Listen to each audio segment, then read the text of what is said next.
తెలంగాణ రాష్ట్రంలో కాంగ్రెస్ ప్రభుత్వం అధికారంలోకి వచ్చిన తర్వాత ఇచ్చిన హామీలను నెరవేర్చే క్రమంలో శరవేగంగా ముందుకు సాగుతున్న విషయం తెలిసిందే.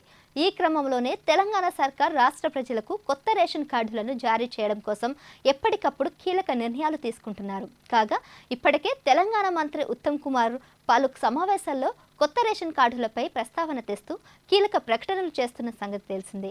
ఈ క్రమంలో తాజాగా తెలంగాణలోని కొత్త రేషన్ కార్డులు, ఆరోగ్యశ్రీ హెల్త్ కార్డుల జారీపై ప్రభుత్వం కీలక నిర్ణయం తీసుకుంది.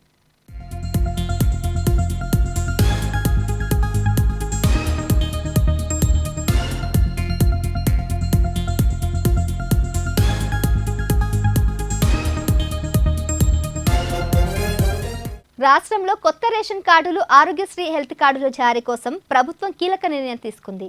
ముఖ్యంగా కార్డుల జారీ ప్రక్రియ, నియమ నిబంధనల కోసం మంత్రివర్గ ఉపసంఘాన్ని తాజాగా ఏర్పాటు చేశారు. అయితే ఈ కేబినెట్ సబ్ కమిటీ సమావేశానికి తెలంగాణ సివిల్ సప్లై శాఖ మంత్రి ఉత్తమ్ కుమార్ రెడ్డి చైర్మన్గా వ్యవహరిస్తున్నారు. ఇక ఈ సమావేశానికి రెవెన్యూ శాఖ మంత్రి పొంగులేటి శ్రీనివాసరెడ్డి, వైద్య ఆరోగ్య శాఖ మంత్రి దామోదర్ రాజనరసింహులు సబ్ కమిటీ సభ్యులుగా ఉన్నారు. ఈ మేరకు రాష్ట్ర ప్రభుత్వం గురువారం ఉత్తర్వులు జారీ చేసింది. కాగా ఈ సమావేశంలో కొత్త రేషన్ కార్డులు, హెల్త్ కార్డులు అనేవి వేర్వేరుగా ఇస్తామని రేవంత్ రెడ్డి ప్రభుత్వం ఇప్పటికే ప్రకటించగా, వీటికి ఎవరిని అర్హులుగా ఉంచాలో అన్న విషయంపై సబ్ కమిటీ ఏర్పాటు చేస్తామని అసెంబ్లీలో సీఎం రేవంత్ రెడ్డి ప్రకటించారు. ఇందులో భాగంగా తాజాగా మంత్రివర్గ ఉపసంఘాన్ని ఏర్పాటు చేయగా ఆ కమిటీ సభ్యులు విధి విధానాలు ఖరారు చేసి ప్రభుత్వానికి వివరాలు అందజేయనున్నారు.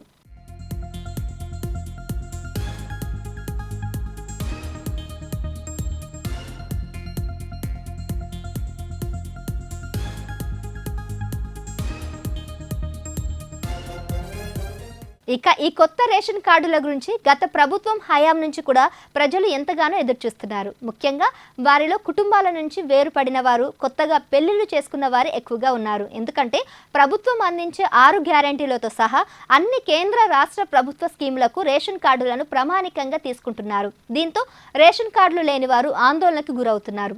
ఇదిలా ఉంటే ప్రస్తుతం తెలంగాణలో 89 లక్షల పైచిలుకు రేషన్ కార్డులు ఉన్నాయి. తాజాగా అర్హులు మరో 20 నుంచి 30 లక్షల కుటుంబాలుంటాయని ప్రభుత్వం అంచనా వేస్తుంది. ఈ నేపథ్యంలో రేషన్ కార్డులను అర్హులకే ఇచ్చేందుకు ప్రభుత్వం ప్రత్యేకంగా కేబినెట్ సబ్ కమిటీని ఏర్పాటు చేసింది.